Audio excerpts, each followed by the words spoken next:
Today I'm going to show you 4 of my favorite canoeing specific lower body strength exercises and the reasons why you should be putting these in your workout routine. Yeah.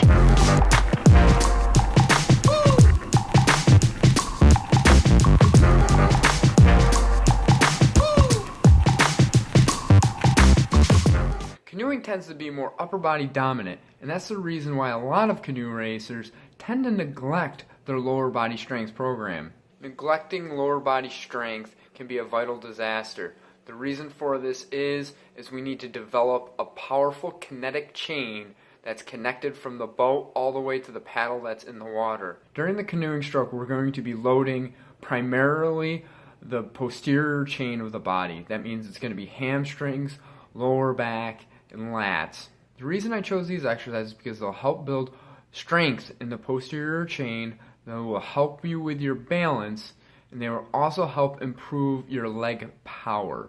Now, power is slightly different than strength, because strength is just purely how much weight we can move, but power is how much weight we can move and how fast we can move it. First exercise is front-loaded split squats. This exercise is going to help build unilateral strength in our legs. It's going to also help improve our balance, and it's also a front-loaded movement, which means that we put the weight to the front of our bodies, which forces us to engage our core more to maintain a neutral spine. In the boat, this is going to help us maintain better posture through the course of our paddling. To do the movement, all you're going to do is you're going to put one foot back on a bench. You're going to hold a weight to the front of you. It can be a kettlebell, can be a dumbbell, can be even a plate or a barbell. But then you're just going to go down, you're going to squat down as low as you can. As you can see, this is how it's going to build strength in one leg at a time, because we're only doing one leg at a time. And also, it's going to be hard on our balance. So this is going to really help us in that way.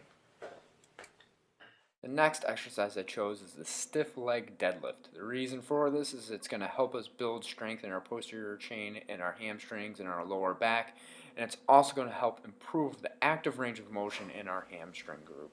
For this, you're just going to pick up the bar. You want to make sure that you're keeping your back flat. You want to push those hips back to maintain that neutral spine, get a nice deep stretch in the hamstrings, and then pull that weight on up. Make sure that you do not round your back. If you're rounding your back, you're doing it incorrectly. And you can see I'm trying to really increase my range of motion on this, so I'm going as far down as I can. Next exercise is going to be dumbbell or kettlebell swings. This is a great movement to help dynamically load the posterior chain. It's also going to help us with improving our power transfer through the entire posterior chain.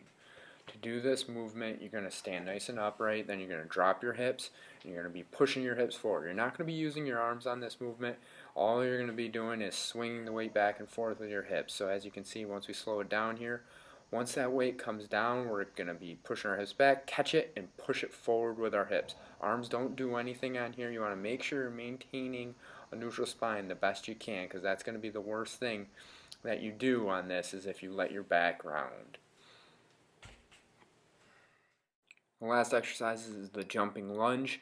This is great for increasing leg power and also helping improve our coordination and balance in our lower body. This isn't going to have the direct correlation while we're in the boat, but this is going to help us when we portage. This is just a simple lunge where we're jumping from side to side. This increases power because we have to move our body quickly, not just in a slow, controlled motion. Thank you for watching. Make sure to give me a like, leave a comment below, and if you're new to the channel, make sure to subscribe so you're always updated. Until next time, guys, paddle hard.